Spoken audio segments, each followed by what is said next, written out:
Peace,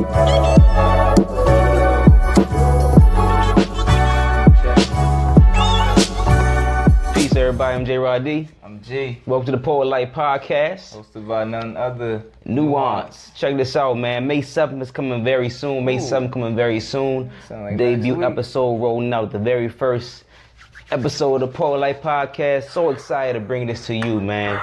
Let's go ahead and get this started. Let's get this started real quick just by shouting out last night. Pure Poetry was phenomenal to be back in the space again. Electric, man. Over the Poet. Shout out to O. 6 years in the game coming up next month. Shout out to him. June 6th. Yes, sir, June. 6 years. 6 years in the game, man. Went from downstairs in Pure Lounge to upstairs in Pure Lounge, and now he's talking about moving to a whole new location. Yeah. All new different commodities and accommodations within that new location. All new so imagine just the possibility of just putting your feet to the ground, keep your nose to the grindstone, and staying true to your focus and your passion, right? So that was a true testimony, man, that he gave when he first started out. Like, big things have small beginnings.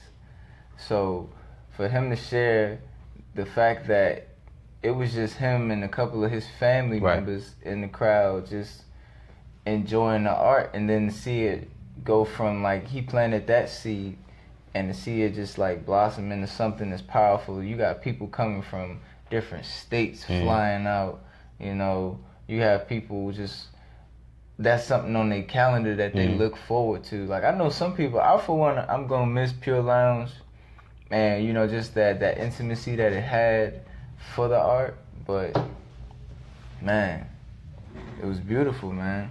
It's beautiful seeing the growth. So it's just a testament to the work ethic they put in. I can definitely say Over the Poet is one of the hardest working gentlemen I know in the game. And I know Over for a few years now.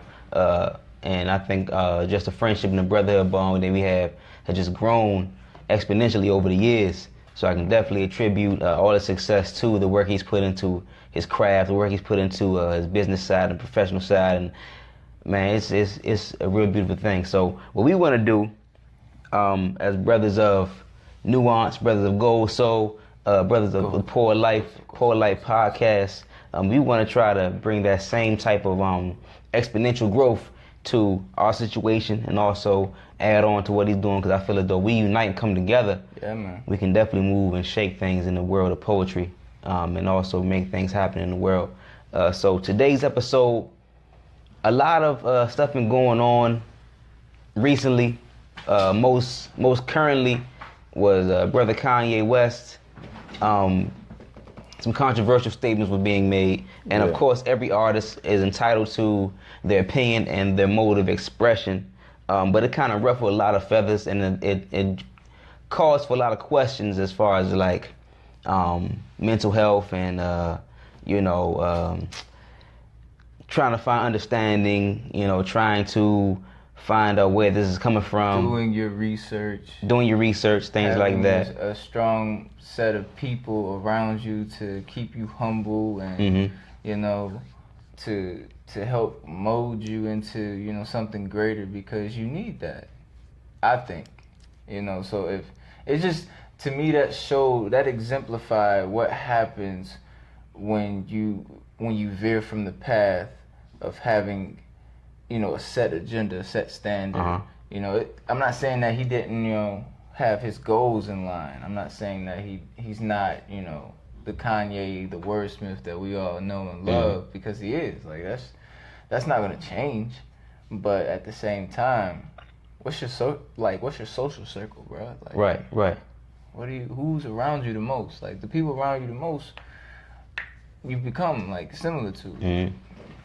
So how would you stress the importance of having like-minded individuals around you? So think about like-minded individuals, for instance, like-minded in the sense that even though y'all have a common mindset, you also have open space to challenge and critique.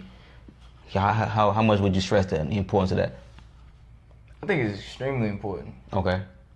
And it's twofold. So you want somebody who's like-minded in a way that they don't think exactly the same as you, right? But they have similar instincts and similar like goals and desires of wanting to make it to their specific goal in their lane. Okay. So, like for us, you know, your path may be sort of being more so the teaching poet.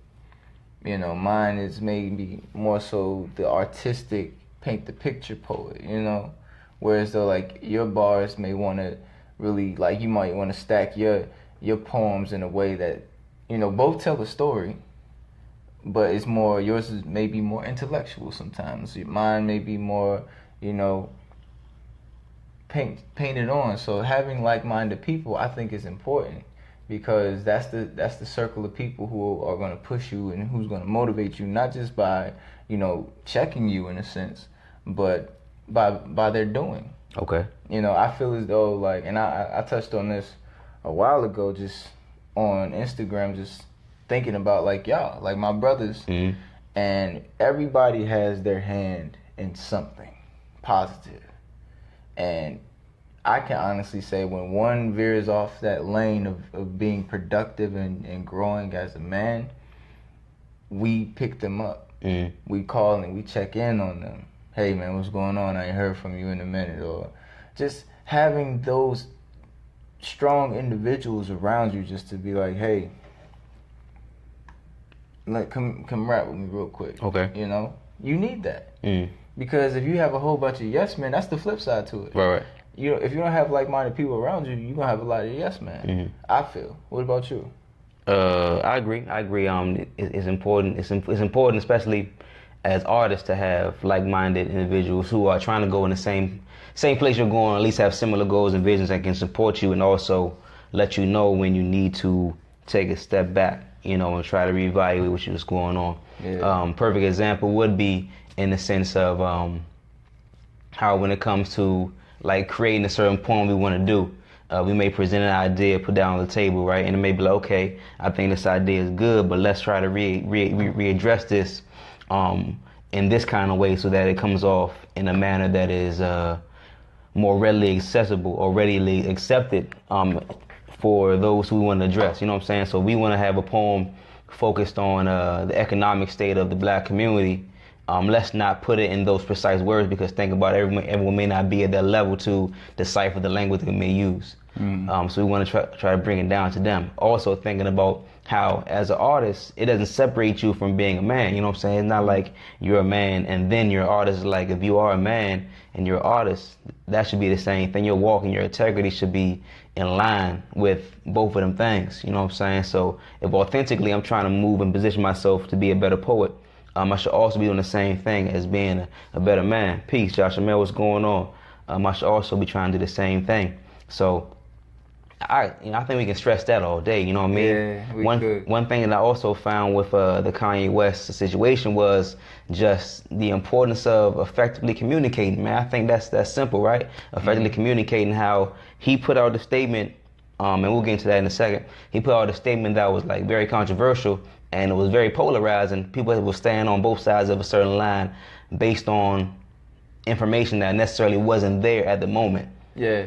You know what I mean? It went through a whole social media thing, people becoming enemies and comments and arguing and everything like that. I think as poets, we should work on getting the words to be precise. It's kind of like as a wordsmith, you want to have your words sharp. You want to have them be able to cut. Like the Bible talks about how the word of God is sharper than a two-edged sword and is able to cut, you know what I'm saying, to the soul, you know what I mean, like to get our words in position to where they get right to the point, you know what I'm trying to say? No, like, I got you.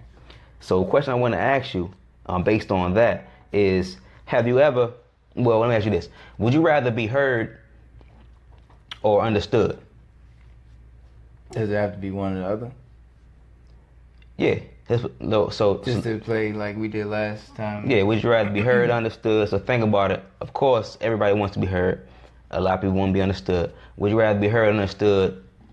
Meaning, I guess it goes to where your head is at too. So we can go into the psychology of that too. But would you rather be heard, understood? I would rather be.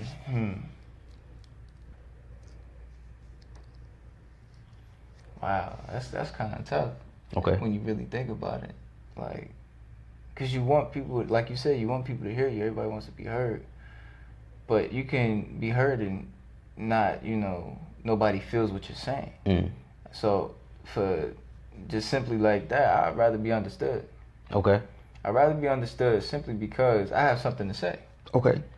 And, people can hear what you're saying, but what are you saying? Like, are you saying something to help people grow? Are you saying something that, is considered the norm? Or something that's just, old? Are you... What are you doing? Why are you here? Why? Because for that little bit amount of time that you're sharing your poem, right? You want to reach at least one person to say, thank you, man, or I really enjoyed what you said, I was really feeling, because that's important. It has to be. And if it's not important, why are you doing it? Like, you can... And we gonna probably touch on the basis of people just, swagger jacking other poets and all that jazz. We can touch on that later with the do's and don'ts section. But I'd rather be, understood. Okay.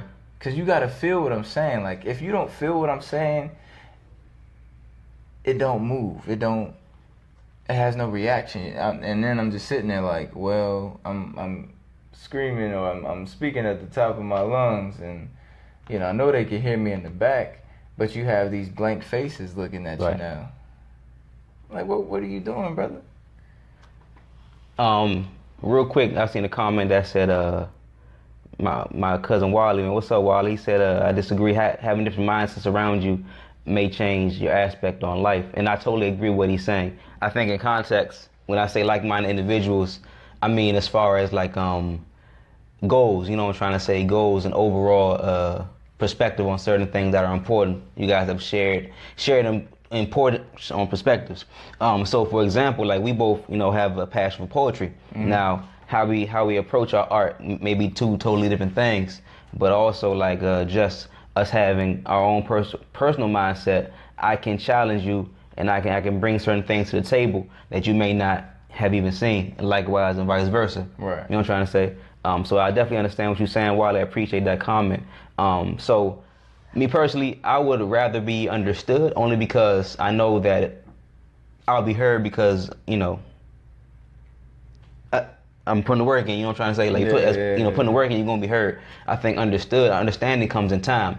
So I'm not necessarily worried about it happening, because I know it will happen eventually. It's more so like, just keep on putting the work out, and definitely people understand what's going on. Erykah Badu she said, what good do your words do if they don't understand you? You know what I'm trying to say? Like, we can talk all day and say all these cool, deep, say heartfelt things, but then it's like, all right, bet, well, at the end of the day, I don't really understand what you was talking about. So, for example, in my classroom, if I'm so heavy with the academic language, if I'm so heavy with the content and the curriculum and the book and what's going on, that's good. And my students don't necessarily have the proper background and understanding of what's going on so far, how can I expect them to be following me throughout this whole lesson today? Yeah. So, for example, again, if we on the stage, I'm trying to say, we talking about the economic condition of the black community, and I'm coming to them with all, what Cornel West said, and I'm bringing in the same language, you putting it in, I'm coming to you with the ivory tower point of view, trying to say, at the end of the day, it's going to be like, well, it's good, but it's like, it's too heavy, what I'm trying to say? So, to your point, when you said, like, teaching poet, artistic poet, I can understand what you were saying. I would like to make a little correction, because I know artists who are very didactic in what they do, meaning they very teach heavy, and it comes off as if you're trying to be smarter than everybody. And that's never been my approach. So just just kind of bringing a opposite point of view to what you were saying, but also affirming that, that I definitely want to teach my poetry, but not necessarily that's my main thing is to be a teacher with my poetry, more so it's kind of like an artist is an artist. I don't really try to, so it's kind of like a skill set, what I'm trying to say. But you get what I'm saying, because what I meant by that necessarily is you have this gift of tying in the most simplistic things to have the biggest compact. Right. I understand what you're saying. Yeah, I understand what you're saying. I understand what you're saying. So it's it's not necessarily you're trying to overpower the crowd. It's more so having them really use their minds. Yeah. And, and then like to catch what you're saying, like, and it's not hard to catch what you're saying at all, because one, the rhythm is cold, and just the energy is there, and they hear you, but they're like giving you that attention, and that's the thing, and it goes full circle about having the right people around you, because that inspires me to possibly work my pen differently, and to use my mind a little bit more different, because you want to grow. That should always be your want. Like, you can't stay stagnant, you can't plateau, because then, like, it just seems irrelevant at that point. Right. So, speaking, like, let's say, so I totally agree with what you're talking about, I'm trying to say, not just put in that sense. That's why I think effective communication is important, because, again, we talking about communicating, think about the connotation of what Kanye West was saying. So, in context, he was talking about mental slavery and not necessarily being in slavery in that time, you know what I'm saying? But more so like, now that slavery is over now, like, we here 400 years later, and people are still behaving and moving in a way that, shows the, the evidence of our enslavement. It's kind of like, well, now you have a choice, what I'm trying to say? So now they put in that context, I can understand, but if he just left us with slavery's a choice. Slavery's a choice. Like, come on, bro. Like, it's not that easy, bro. It's not like, But that's why effectively communicating, because you never want to leave. Like, I know personally, I don't want to leave. I don't want to present a poem that I feel as though could be presented a little better. Right. My next question I want to ask you is: have you ever held back a verse or a piece or even a phrase or a bar because of fear of it being misunderstood? I have. Okay. I have. What's your example? What's your experience with that? My experience was just, how when we go perform, we get the feel for the room. Right. And it's just like will this poem be understood? Because we want, the feedback, I feel, is important too. Because that serves as motivation to keep going and keep building. Yeah. Whereas though, like, you just have that, where was we at? I can't remember. It was like a more mature crowd. And everybody was just sit still, quiet. Nobody wanted to finger snap, clap. And I thought we were saying good things that tied into the growth of people. But they were just sitting there like, I got what he said there. But I have held back. And I think sometimes it's good to do that, just to challenge yourself. And that to me says that you have a plethora of poems, like you have a plethora of areas that you can write about. Okay. We're not one-dimensional. Right. So that allows you just to, see where you are, get a feel for your surroundings, and say, okay, I'm not going to do that one today because the feel doesn't feel right for that one. So I could say, have you? Yeah, definitely. Especially earlier on. And even sometimes now it's not necessarily like the presentation is more so just the creation or construction of it. How I put things together now is like I'm more critically aware of like, okay, if I say this, is it gonna really mean what I'm trying to say? And I never want to get to a point where I'm like, all right, I'm just saying something just to say it because it sounds cool. Like, I try to make sure that every bar, every verse, every even the cadence or flow, rhyme, scheme, everything has purpose and meaning, because at the end of the day, I want to put out my very best work every time I go up there. I want to put out my very best every time I touch a stage, touch a microphone, do an Instagram video, whatever. If I'm doing a poem or presentation, I want it to be on point every single last time, because I don't want it to be no room for where you can say, well, J-Rod D, he didn't give his all that time. He just did a little bit. He didn't really give us, I'm not saying I gotta go power level over 9,000 and overpower, what I'm saying, but more so like just bringing that same energy, having that equality in every different, avenue when it comes to creating, when it comes to writing and brainstorming. I want to have that equality of that same energy, bringing that same power and force across the board. I think personally, man, the fear being misunderstood, man, I think that can stifle a poet, man. Especially if it gets too heavy.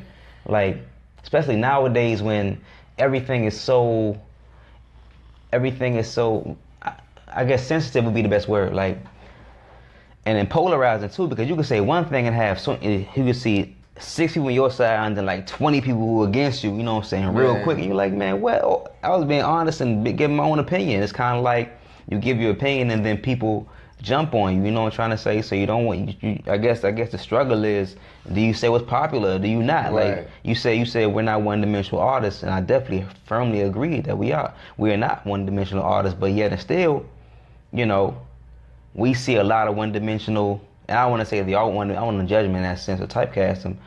Maybe I should say it like this. No, we do. But, I mean, sometimes you gotta call a spade, because we do see, and then maybe it could be that they're still trying to figure out their voice, and that's okay.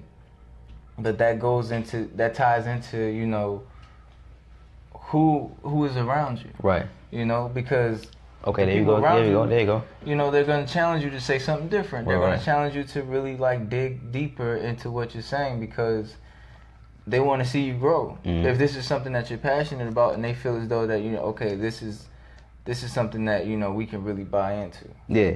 You know, because the right people will support positivity. They will support your growth. They will support, you know, whatever your endeavor is, if you truly are invested. And if you call yourself a poet, if you truly honor the art, then you will honor the preparation. You will honor the diversity that it requires sometimes. Because you want to be able, I want to be able to touch many different cultures, many different levels, ages, all of that with my art, with my poetry. And you can't do that if you're, you know, typical. Okay. Typical poems are, I'm gonna just be blunt, typical poems are annoying. Because it's almost like you can just tell what they about to say next. Like when somebody, you know, has a lustful poem, I kind of just, you know, like just sit back, like, all right, because he wanted the oohs and ahs, or she wanted the whoa, you know. And it's to the point now where it's just like, okay, well, is there something different that you can talk about? Like if we go to similar like venues and we see that same person and they doing the same thing, it's just like, all right, like we always want to come with something different, right? And like we never want to be like mediocre with our delivery. I do agree with that, but let me ask you this though. Okay. The evolution of preparation as a poet. What do you need? Because like let's help the people who we feel as though that may seem a little more typical or more plain. Like what is how can you say or encourage somebody by something that helped you out as far as your preparation with, you know, poetry? Something to help me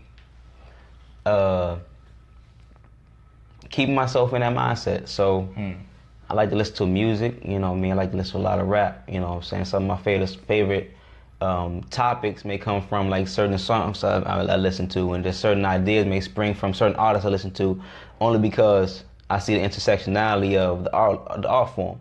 When it comes to poetry, when it comes to rap, when it comes to poetry, when it comes to soul, when it comes to poetry, when it comes to R&B, you know, I see the intersectionality of the topics, and also like the delivery, and also like what you can actually do with, you know, a certain thing. So when it comes to preparation, man, how the evolution of that for myself, man, it went from just like, okay, a lot of my poems starting off earlier was based on like very Bible heavy, like, because I was in a position where I was president of a Bible study on my campus, and I was starting my poetic career along the same time. So a lot of what I was trying to say was very like heavy into that, you know what I'm trying to say. So I'll be listening to certain artists, I'll be listening to, you know, certain things, and I'll be reading certain books, reading certain passages in scripture, and getting inspired that way.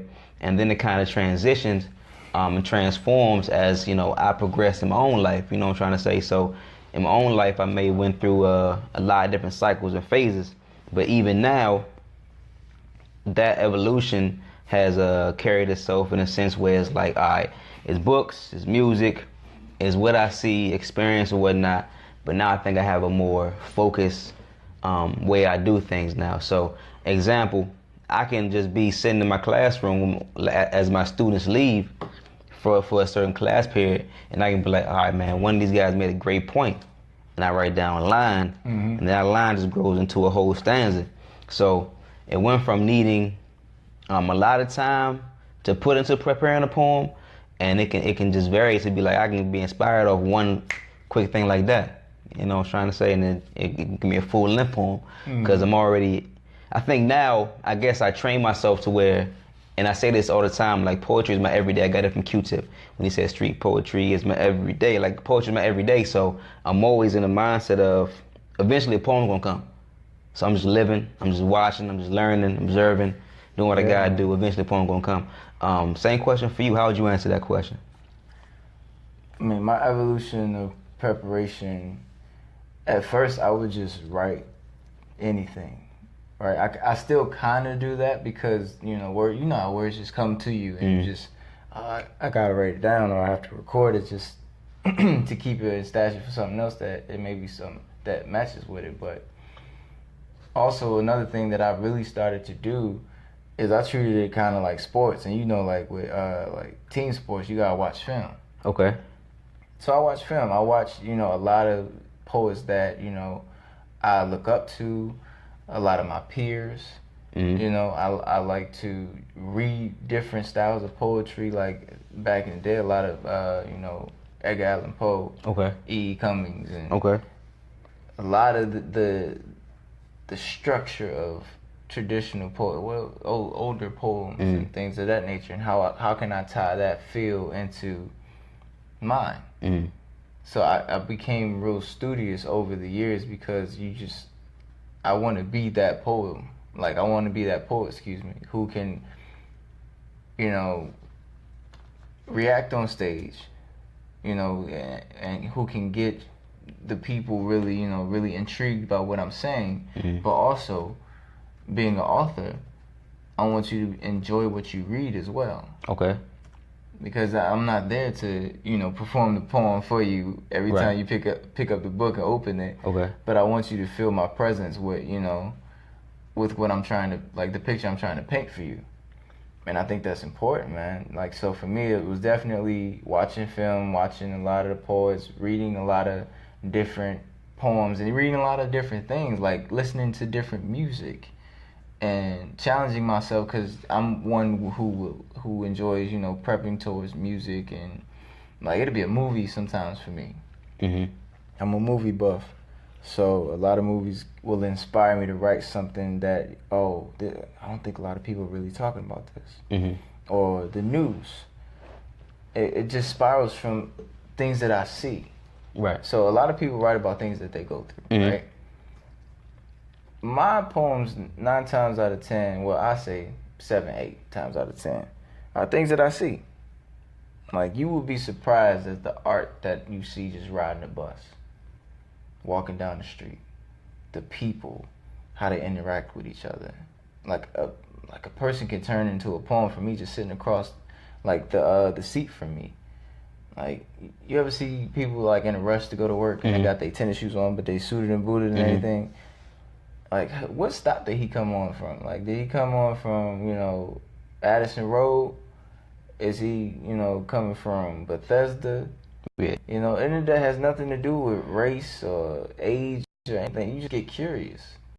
And you start to, like, almost write that story. Like, oh, I wonder if this matches his life.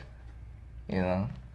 Being artistic, that's you know, some of my best work, I don't want my best work, some of my earliest work, came from, and even now, a lot of my work comes from the end credits, the music, you know, when the movie's over. Yeah. A lot of it comes from that. Like, I be sitting there and then I hear the music and it's like, okay, it's like perfect theme music to write something. I'm writing down an idea, you know what I'm saying? Writing down what's going on right now, what I'm seeing, even writing down an idea or a concept from a movie. Man, do you think that poetry today, and not be more specific, black poetry, Pacific. Cool. I'll be more to that is more,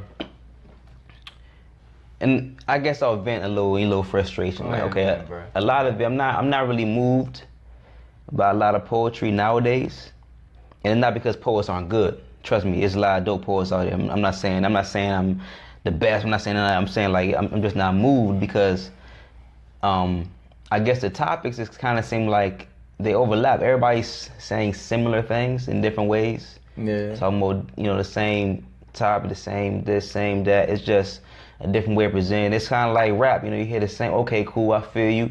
Y'all getting money over there. I feel you. I feel y'all. I feel you got the girl. I feel you. I feel you, bro. I feel you. What your man Cole say? But have you ever thought about your impact? Your impact, right? Yeah. And I don't even think. I think poetry is a little different because it's not like people are bragging about. Yeah, I got so many girls off my shows. Like I'm getting so many snaps off my bars. I think it's more so like just the experiences that we're going through, and I think every artist, when you present your stuff, it just shows you where you are in life. Unless you front, like if you're really authentic, you can feel that, and I can feel the authenticity. I just don't feel the message. You know what I'm trying to say? Like it's not moving me. You know what I mean? So yeah. Do you think that poetry, certain topics are being overused, or is it more so based on like the nuanced, complex, dynamic nature of these topics? For example, it's so much you could say about love, right? Mm-hmm. It's so much you could say about love, and even though people are always talking about love, they're saying it in different ways. People are always talking about the government, always talking about religion, always talking about the black man's plight, the black one being the most mistreated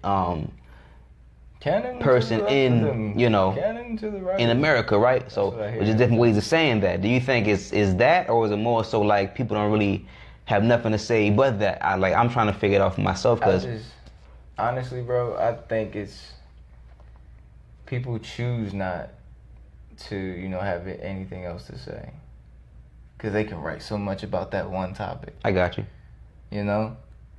It's like, why would I venture off into something different and which will, quite possibly help me grow if I'm so good at talking about this one subject. Just me? Yo. What's up, big bro? Hey, to anybody who's on J. Rod D's live, I can't get mine up, so peace and love to everybody tuning in to the IG live. You guys are loved and appreciated, man. Groovy, man. But diversify. What they say on Chappelle's diversify your portfolio. Yeah. Nah, seriously though. I feel that because you need that. And like I said, I don't want to go on a rant with this. It's more so just an observation that I made, and I guess how it affected me. You know what I'm trying to say? Because like I said, I always want to try to find ways to be inspired when I go into these spaces and I'm looking at different artists and seeing what they do. And don't get me wrong, there's a lot of inspiration in there, but I'm saying for the most part, it's typical. I can be just sitting down and being like, you know what? Okay, I already know where this is headed. I think you touched on that earlier. I know where this is headed. Let me. I guess it is what it is. The next person go up. I'm like, oh, okay, true. I feel you. I got you.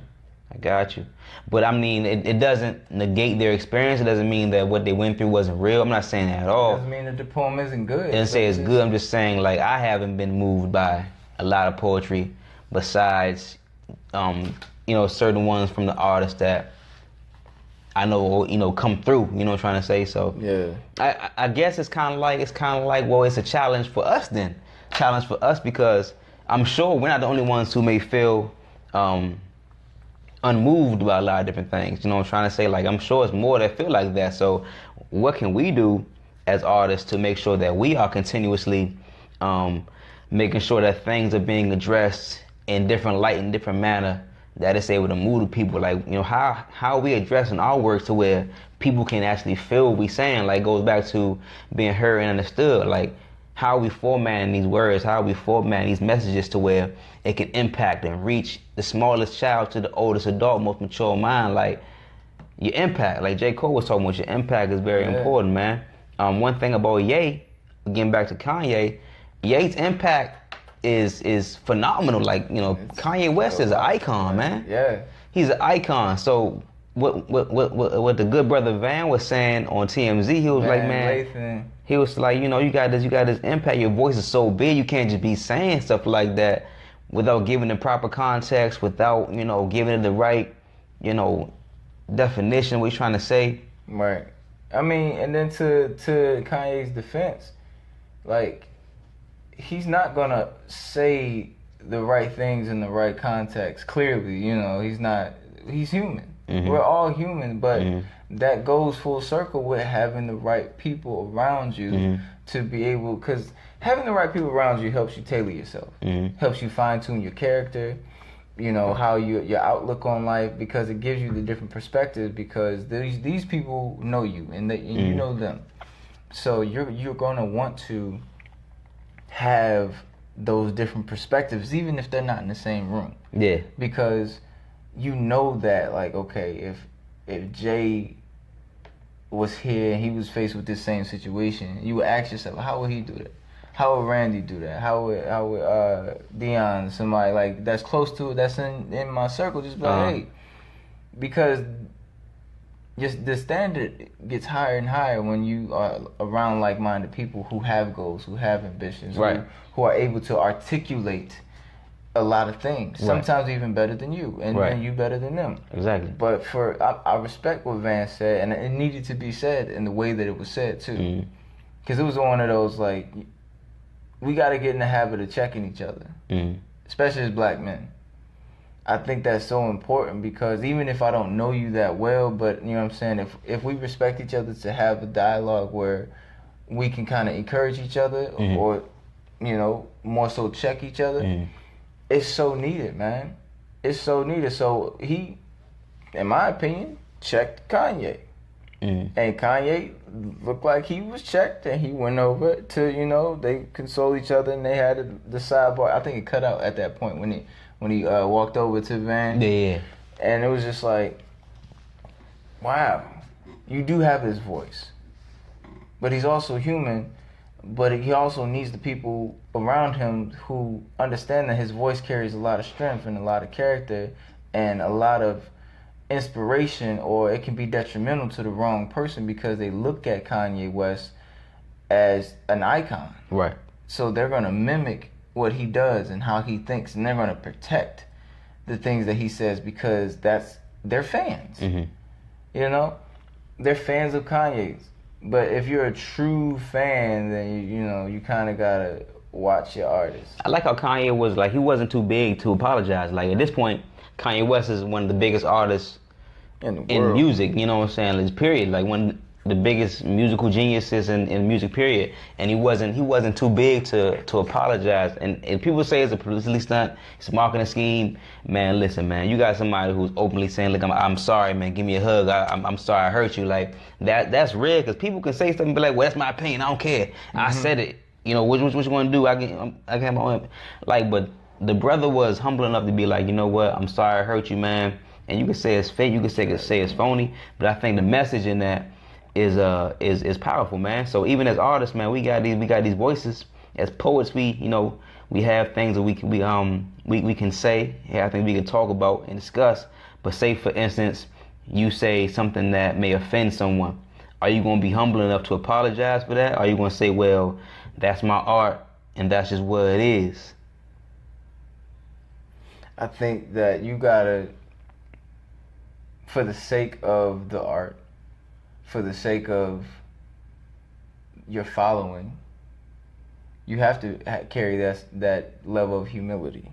And I think also context is important too, because it can be somebody who just got hurt just because they, you know, for whatever reason, but it can also be genuine pain. And I think that's when the authenticity part can come into the picture. You see, you have some do's and don'ts, man. What's going on with that? Do's and don'ts, man.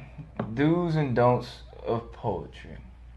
No matter if you're starting out or you're seasoned. Do's and don'ts. One do is be yourself. Okay. Carry your own persona, your own energy. Be yourself. Be uniquely you. The don't part of that is, do not try to take what you hear from other people and mimic it to the point that it's just extremely identical. Meaning that you just basically swagger jacked, or you copy their whole thing. Because that's not appreciating the art. Another do is to do your research. If you have a topic, if you want to write about something, like it's good to have that emotion base and just let your pen just flow. But it's also good to have almost like a lesson plan with it. Like have your skeleton. How do I want this poem to start? What's the meat of this poem? What's the ending going to look like? Really do your research and learning how to structure your poetry. Because you want, I feel as though every poet wants to paint a picture. Right. Every poet. They want you to take that journey with them through these words and just escape reality and focus on this. And if you are having trouble painting that picture for your audience, you have to go back to the drawing board and just start from scratch. What am I saying? What do I want to say? Right, definitely. You know, what are the words that I'm using right now? Like how are they really bringing what I'm saying to life? Because that gives you like that good energy when you see people like and they're captivated by what you're saying, and that they don't necessarily agree with it, but they get what you're saying. That goes back to being understood. Right. I think every poet would want to be understood. Like if you don't want to be understood, it's kind of like you're just rambling. You're in the wrong game. Rant.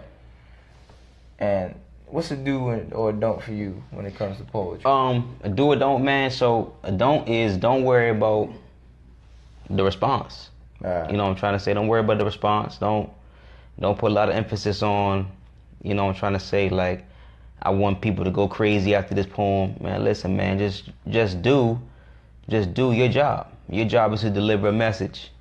And if people get the message right now, perfect. If they don't get it, like for example, if I go with one of the newest pieces I wrote and did it at Pure Lounge and nobody clapped, is that gonna hurt me? Am I gonna be like, oh man, I didn't do good because nobody clapped? You know what I'm trying to say? So I think don't get caught up in the response of the audience. That's good. But do deliver your message. Please deliver your message and finish your poem. Don't cut it short because you feel as though that it's not getting the feedback that you wanted to. If anything, use that as fuel to strengthen your pen. Like it's okay if people don't get it. Every crowd is different. So just because they at this venue they didn't quite get what you were saying, but at another venue they might go crazy. Yeah. What's one last do and don't you got? One last do or don't I have would be to always be learned of what you like. Kind of grade yourself. Okay. You know how we do ours. Like on the way back home, we say, okay, well, if we had to give it a letter grade, or how we feel about the energy of that poem. Right. And we're completely honest with each other. I feel like, okay, we need to articulate this part more. We need to slow down. Really be your own pupil, so to speak. Learn from your growth. Learn from what you just did, and it's very important to do that. And then don't rush. Right. Do not rush your art. Don't rush your poem. Just because, like, okay, one thing is like, all right, I get some people read off their phone. That's fine. Sometimes it's a pet peeve because you know what I'm saying, you just reading and there's no feeling. But the other flip side to that goes back to preparation. But you flying through your poem just so you can get every word out takes the whole groove away from you. From that piece. Yeah. Because you could have said something that touched somebody that needed to hear that. I think poetry spaces are equivalent to sanctuaries. People go to these venues because they need an escape from what they're going through, and they need to, have some type of therapeutic atmosphere that says this is a safe place for you to just kind of kick back and enjoy these words and apply what you're hearing to something that you may be going through yourself. Yeah. I think one last do and don't, man. Do would be have fun and also treat your art like it's gold. The don't would be don't put yourself higher than the art, because at the end of the day, even if people do stand on your shoulders when you are gone, poetry is gonna keep going when you leave. So, you know, do your best to leave an impact, but don't make it seem like you are that. You know what I'm trying to say? We got into a lot of dope content today. I think like a pretty good conversation. Yeah, man. I think there was a lot going on. Kanye, definitely. Prayers to Kanye, like in all seriousness, because the internet is undefeated, and his slavery by choice thing, they took that and ran with it. And I think I can't remember who I was talking to, but people are like, what do y'all say, joning? Like, people are joning and joking on Kanye so much, like, okay, like you don't appreciate his music, like you weren't a fan. Like, what if, and it can get as serious as, like, what if he decided to take his own life because nobody understands him? He's getting picked on. Mentally, I'm concerned. I'm concerned about his mental health. How's his spirit? Who's checking on him? Who's his mentors? And Charlamagne asked the question, like, you're the go-to guy for a lot of people. Who do you go to? Like, who do you go to? Yeah. And did he answer it like, oh, I go to people. People are my therapy. That's not necessarily healthy, brother. You need some go-tos that's going to, like a big brother, a mentor, that's going to say, hey, man, sit down, let's talk about this. Right. And then him losing his mom, and that being his world, I think that's where the evolution started for him. Okay. And that's a tough thing, because who do you go to when the one that you go to is no longer here? That's real. I think experience, the experience we go through, right? The experience we go through, for example, Kanye and his mom and everything like that. Experience is just fuel for his art, like you were saying earlier. As poets, I'm trying to say, like, what we go through, we definitely write about that more than anything. Like, I can write about my experience and put it and flip it in so many ways. It's just because I'm the authority on that experience, because I know I went through that. You know what I'm trying to say? Yeah. So, as far as Jay's concerned, man, definitely, wish him the best, man. I definitely want, hope that somebody is there to communicate with him and get some things across to him, man. As artists, make sure that you have that, because, like, again, like a good friend in this thing, man, it's kind of like being fraternity, right? The brothers you form, the bonds you form in the fraternity are lifelong. Yes, sir. So the bond that you form in this art form of poetry is lifelong. You know what I'm trying to say? Because you guys are actually going to shows together, and you seeing people, the same people at shows. You're like, man, we both in the grind. Then one person get on. At the end of the day, you could say, I'm able to reach back and put my man's on, who I saw was going hard the same shows I was going on. Now we both there. Right. We both doing these showcases. We both pushing the culture forward, and I think it's a good thing, man. So I know Ye is also always going to be an innovator. Like I said, sometimes we question his methods, we question what he's saying. But at the end of the day, man, I think we can. Hey, I feel that, but I think overall, we should definitely pay attention to what's not being said, as far as like his behavior was not being said, and apply that to like just checking your brother. You were saying, check your brother, man.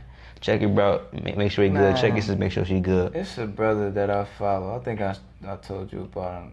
Mr. Jason something. He has like a dojo almost for young black men. And Mr. Jason Wilson, if somebody knows this brother out in Detroit, he's very motivational to me. And he posted something, I think he was speaking, and he said something along the lines of like, men, black boys have a different way of crying. It's not the typical way of crying. When they lash out and they're, ready to fight because you bumped into them, that's them crying. When they are, when they catch an attitude as a child because they don't understand something, that's them crying. As a grown man, when you're sitting in an interview and you're trying to keep your composure because you don't know really what to say or how it's going to be, taken, because people take your words out of context. So your facial expressions and you trying to really think of what to say next is you crying. Right. So we have to have a safe haven where brothers can go, where they can just really express that. You know, it's not because you don't know the curriculum as a black kid. It's not because, you know, because you're a thug or you don't have any or anything that says, oh, I'm sensitive, because we're brothers. Is just, you know, we don't want to cry, we don't show emotion like that. You know, we're gonna be good. That's not healthy, because mentally, that's exhausting. And what are we teaching, you know, the people that's coming after us? Like, oh, men don't cry. Nah, we need to cry. You know, exhale, breathe, express yourselves, healthy, in a way that's like that it's contributing to your growth. I know it was a poet last night, and I think we close on this one. Yeah. Poet last night, she did a poem entitled "Open Mic Therapy." I believe that's the title of it. Yeah. And just talking about every time she went on to the open mic, it was kind of like giving more confidence to express herself, more confidence to affirm who she was as a woman, and more confidence to just be just stand firm in what she believed in. And I think, again, like as poets, man, these open mics, it's a lot of them, man. It's a lot of opportunity for us to express and to vent and to be in an environment where we say certain topics are used more than others. It's an opportunity for you to find individuals who may have experienced something similar. And I think in an open mic setting, after you do your thing, if somebody feel what you're saying, they're gonna come to you and be like, yo, I felt that. And that's affirming in and of itself as well. So I think, again, man, this has been a very detailed episode, man. A lot of things have been said, a lot of discussion. Don't be scared to share. That's the main thing. Don't be scared to share. Don't be scared to share, man. And if you're a poet, living this poet life, work your hardest to get your pen right. Keep your mind tight at all times. Creativity is everywhere around you, man. Gotta get out and grasp it. Yeah, man. It's Poet Life Podcast once again. Sir, May 7th. May 7th, Where man. y'all gonna be at? What y'all gonna be watching? Hopefully it's up. Right here with us. Yeah. Peace. Peace, man.